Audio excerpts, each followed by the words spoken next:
and they'll hear someone typing, like on an old typewriter. And the origin of the name is supposed to be, there was a young woman up there, and she was sort of trying to rest a little bit. You know, she was laying down, trying to go to sleep, and she kept hearing us typing. And there was just this incessant, you know, click, click, click, click. And for some reason she yelled out, "Harold, knock it off." And it stopped. So from then on in, people called the ghost Harold. There's another ghost in the hall, supposedly in one of the girls' bathrooms, although I've never been in there to confirm this. People can hear someone crying in the bathroom. And so that's another one of their spirits. But the one that I wanted to kind of get to, when I was talking earlier about the kind of campus legend that may turn out to be the case, is that there's a legend at one of the dorms, and if you've ever been there, you've seen the dorms. They're not very attractive at all, you know. Big, like, they look like housing projects basically, but they decided, you know, if it's not bad enough that we're going to build these things, we're going to paint them black, because that's so much nicer. And so every single one of those places pretty much has a ghost story. But one of them, there was a story about a young woman who had gotten pregnant, and she didn't tell her family, she didn't tell anybody, and supposedly she had the baby and threw it down the garbage chute, and then she hung herself in the closet. And so that particular room is supposed to be haunted. Well, I just sort of took this as being a legend, and it probably was just made up. Well, as I went around doing speaking engagements, people would come up to me and say, "No, I remember reading the news article about that. You know, that's true, that actually happened."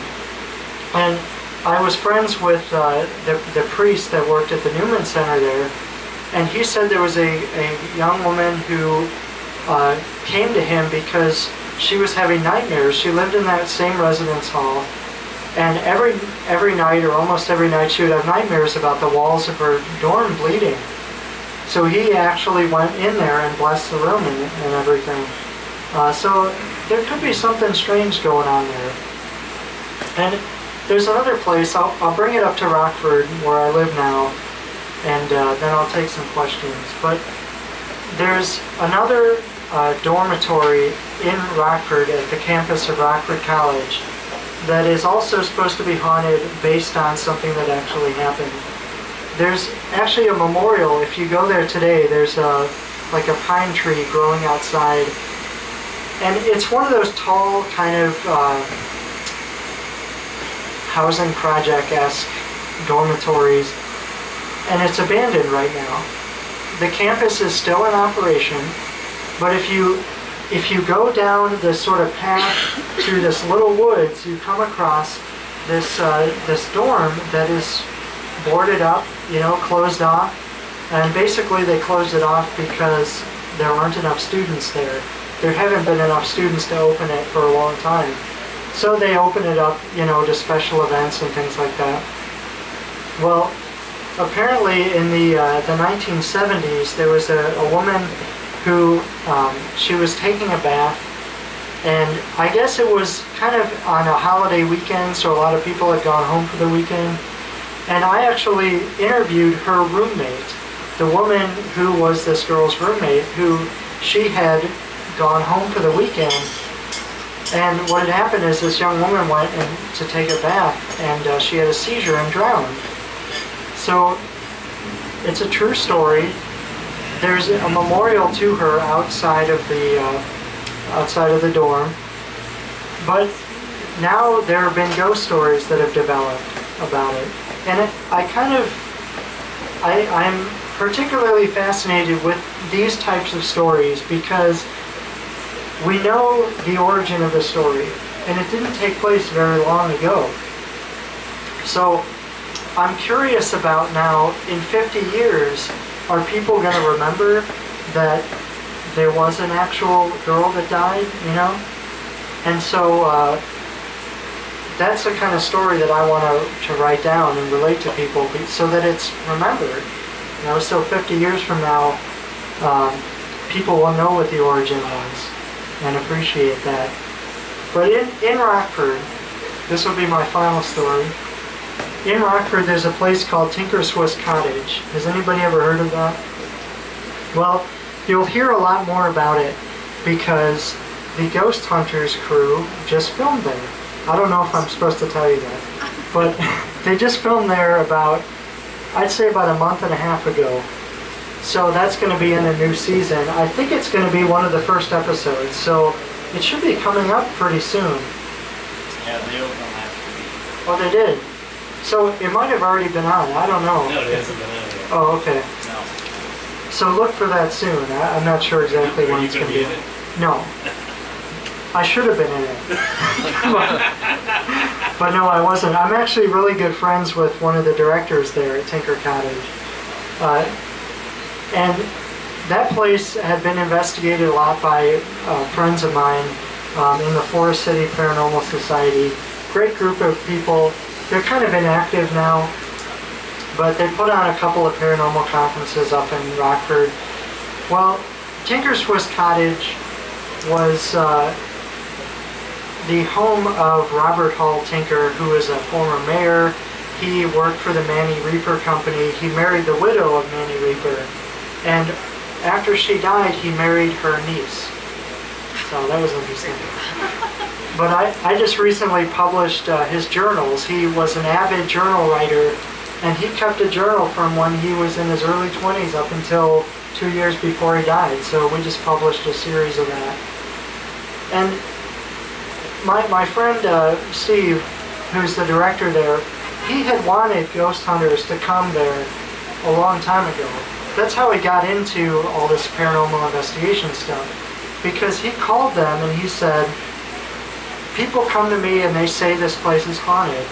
Can you guys come out and investigate it? Because he had seen some other little dinky museum on there and he thought, well heck, if they're on ghost hunters, why can't our museum be on ghost hunters?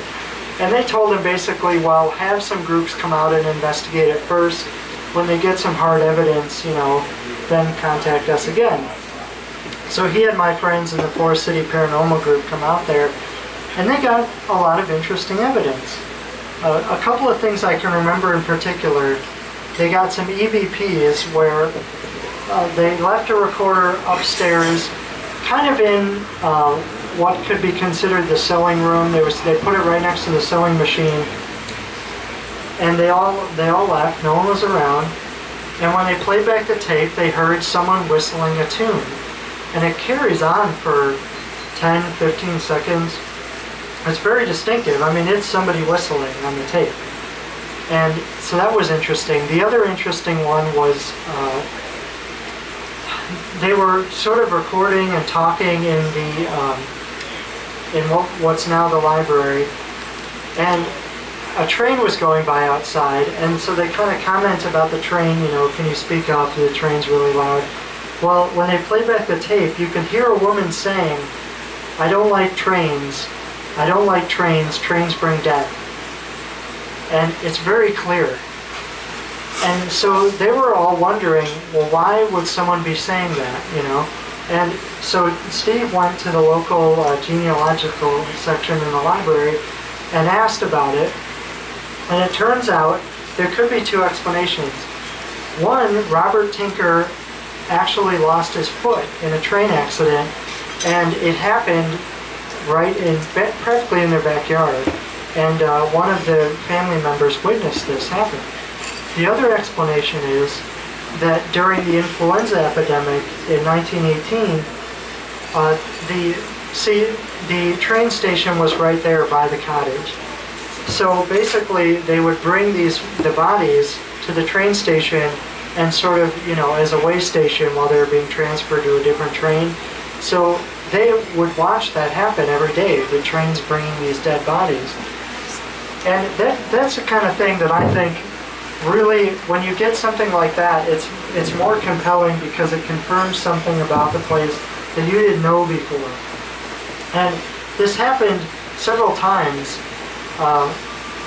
He kept being told by the psychics that he had come there, that there were ghosts of children around. And he just sort of rolled his eyes because all of they only had one kid and he lived to be like 90 something, you know.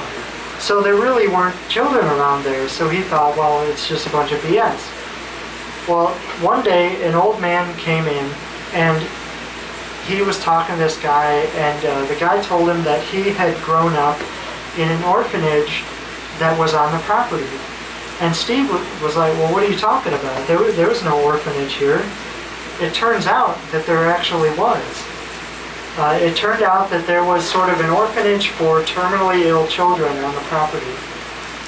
And this guy, he had been there as a kid because he grew up on a farm and he was actually allergic to cows. And so he would get really, really sick, and his parents didn't know what was wrong with him. They thought he was dying. So they sent him to this orphanage, and then he would get better, so then they would take him back home.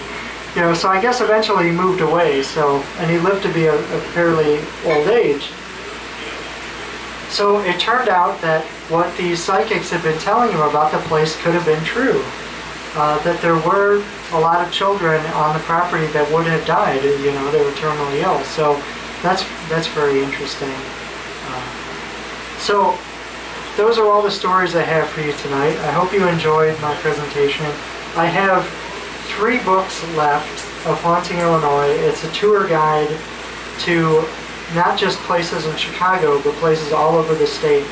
I would appreciate it if you pick up a copy, and I'd be happy to sign it for you. Does anybody have any questions or anything for me? Yes? Do you still have the photo comic that you made? I wouldn't call it a photo comic. It was an aborted attempt at a photo comic. But yeah, I still have them. They were online for a while, but I recently I just took them down. So I still have them, you know, on my computer. I guess I could send them to you if you want me to. Anybody else? Yeah, Western. Actually, I could grill you about Western Okay. quite a bit actually. How about at the heating plant? Do they have any ghost stories surrounding that? Because I used to have an art studio at the heating plant. Oh, that's cool. No, I didn't hear anything about it. Or what about the